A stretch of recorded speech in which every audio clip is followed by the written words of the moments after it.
Alright, kids, gather around the comic book counter. Let's talk anime, but like, before it was mainstream, before every other show had giant robots and eye lasers. We're talking way back. See, anime's been around longer than you think. Japan's been cranking out these crazy cartoons since like the early 1900s. It was all hand-drawn, black and white, silent film stuff back then. Astro Boy, Speed Racer, these were the OG anime heroes, man. Then came the 80s, and anime hit the turbo button. Giant robots duking it out, space operas, magical girls. It was a wild ride, dude. Problem was, getting your hands on this stuff outside of Japan? Nearly impossible. Unless you knew a guy who knew a guy with a bootleg VHS. But something was brewing. This niche thing, this anime, it was about to explode. And little did we know a website called Crunchyroll was about to light the fuse. Picture this, it's 2006, MySpace is king, people are unironically wearing trucker hats. And a bunch of college kids in California are like, yo, let's share our anime online. That's how Crunchyroll was born, man. It was a total free-for-all. Fans uploading whatever anime they could get their hands on, with subtitles cobbled together by like, volunteers in their pajamas. Legal? Debatable? Awesome? Totally. Word spread faster than a zombie virus in a Resident Evil movie. Crunchyroll became the go-to spot for anime fans starved for content. It was like a giant anime party, and everyone was invited. But here's the thing, Crunchyroll's founders, they weren't just about free anime, they had a vision, man. They knew this whole anime thing could be huge, but it needed to, you know, not be totally illegal. That's when things started getting really interesting. Okay, so Crunchyroll's Wild West days couldn't last forever. The man was cracking down on copyright, and Crunchyroll knew they had to evolve or die. So they did something kinda crazy. They decided to play by the rules. They started striking deals with the anime studios in Japan, offering them like actual money for their shows. It was risky, man. But Crunchyroll knew that if they wanted to build something real, they had to go legit.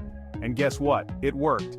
Fans were stoked to finally watch their favorite shows legally and in HD without some dude's name scrolling across the screen.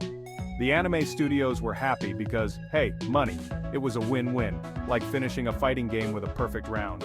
This move, it was a game changer. Crunchyroll went from being the bad boy of anime to the golden child, paving the way for a whole new era of anime fandom. By 2018, Crunchyroll was the top dog in the anime streaming world. Millions of subscribers, a library bursting with shows. They were basically the Netflix of anime. And everyone knows what happens when something gets big and successful, right? That's right, corporate buyout time. Sony, the electronics giant that also owns, like a gazillion movies and music labels, came knocking. They saw the potential in Crunchyroll and were ready to drop some serious yen. Now I know what you're thinking. Corporate overlords, man, they're gonna ruin everything. But honestly, the Sony acquisition wasn't a bad thing. It gave Crunchyroll even more firepower to license even more shows, make their platform better, and spread the anime gospel even further. It was official. Anime had hit the big time, and Crunchyroll was leading the charge. Section 5.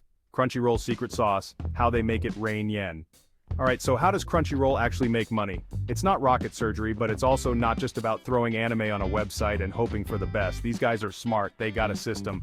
First off, they got the subscription model. You know the drill, pay a monthly fee, watch all the anime your eyeballs can handle. But Crunchyroll, they sweeten the deal with different tiers. You got your ad-supported free plan, your basic plan, your mega ultra anime fanatic plan. Something for everyone. Then there's the merch, man. T-shirts, hoodies, figurines. If you're a true anime fan, you gotta represent. Crunchyroll's got an online store that'd make Hot Topic jealous, and they rake in a pretty penny from it. But here's the real genius part. Crunchyroll's all about community. They know that anime fans are a passionate bunch, and they tap into that passion like nobody's business. Section 6. Simulcasts and originals fresh anime hot out the oven. Remember those dark days of waiting months, sometimes years, for anime to be dubbed and released outside of Japan? Yeah, Crunchyroll helped kill that. See, they pioneered this thing called simulcasts.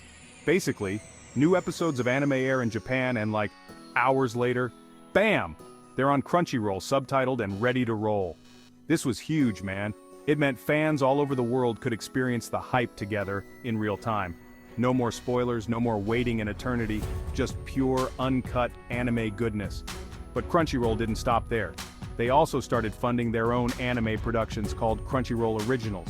These are shows made specifically for Crunchyroll's audience, and they've been some of the most innovative and exciting anime to come out in recent years.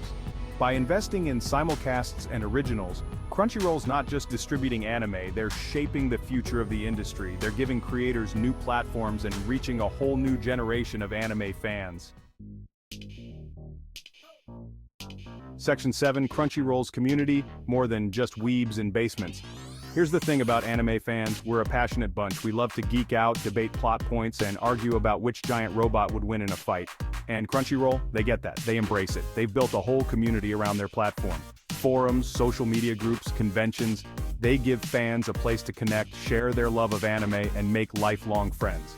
It's like a big, awesome anime club, but like global.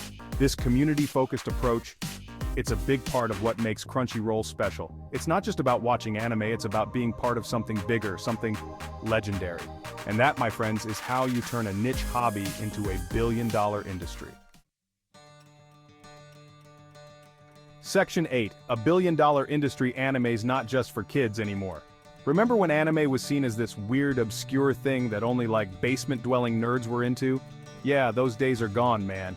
Anime's gone mainstream, baby. It's on Netflix, it's winning Oscars, it's being referenced in like every other Marvel movie. And Crunchyroll's been a huge part of this anime revolution. They've made it easier than ever to access anime, they've introduced millions to the genre, and they've helped break down the stigma that anime's just for kids or weirdos. Now, anime's a multi-billion-dollar industry and it's only getting bigger. From merchandise to movies to video games, anime's everywhere you look. And it all started with websites like Crunchyroll, bringing people together through a shared love of awesome, over-the-top Japanese animation. Section 9, the future of Crunchyroll. What's next for the Anime King? So, Crunchyroll's sitting pretty on top of the anime world right now. But the streaming landscape's always changing, man. New competitors are popping up, the way people consume media is evolving. Crunchyroll's gotta stay ahead of the game. One thing's for sure, they gotta keep investing in original content. Crunchyroll Originals have been a huge success, and they need to keep pushing the boundaries, taking risks, and giving fans something they can't find anywhere else. They also gotta keep listening to the community. Crunchyroll's always been good at this, but it's more important than ever to engage with fans, get their feedback, and give them what they want. The future of anime is bright, and Crunchyroll's in a prime position to shape that future. As long as they keep innovating, keep listening to fans, and keep delivering the goods, they'll be the kings of the anime streaming world for years to come. Section 10. So, you want to get into anime? Crunchyroll's got you covered. With so much anime out there, it can be tough to know where to start. But that's the beauty of Crunchyroll, man. They got something for everyone. From classic shows to the latest releases, from action-packed shonen to heartwarming slice of life. Not sure what to watch? Hit up their curated lists, check out the forums, or just ask another anime fan. We're a friendly bunch usually. Just don't ask us to pick our favorite anime. That's like asking us to choose a favorite child. The point is, Crunchyroll's the perfect gateway drug into the wonderful world of anime. So what are you waiting for? Sign up, start watching, and join the fun. You might just discover your new obsession. Section 11. From fan subbing to global domination, Crunchyroll's legacy. Crunchyroll's story is a true testament to the power of passion, community, and a shared love of something truly special. They started as a ragtag group of fans operating in a legal gray area, just trying to share their love of anime with the world. Now they're a global phenomenon, a billion-dollar company, and one of the most influential forces in the anime industry. They've helped legitimize anime, break down cultural barriers, and introduce millions to this amazing art form. So the next time you're marathoning your favorite anime on Crunchyroll, take a minute to appreciate the journey. It's a story about fans, about community, about the power of shared passion. And it's a story that's still being written.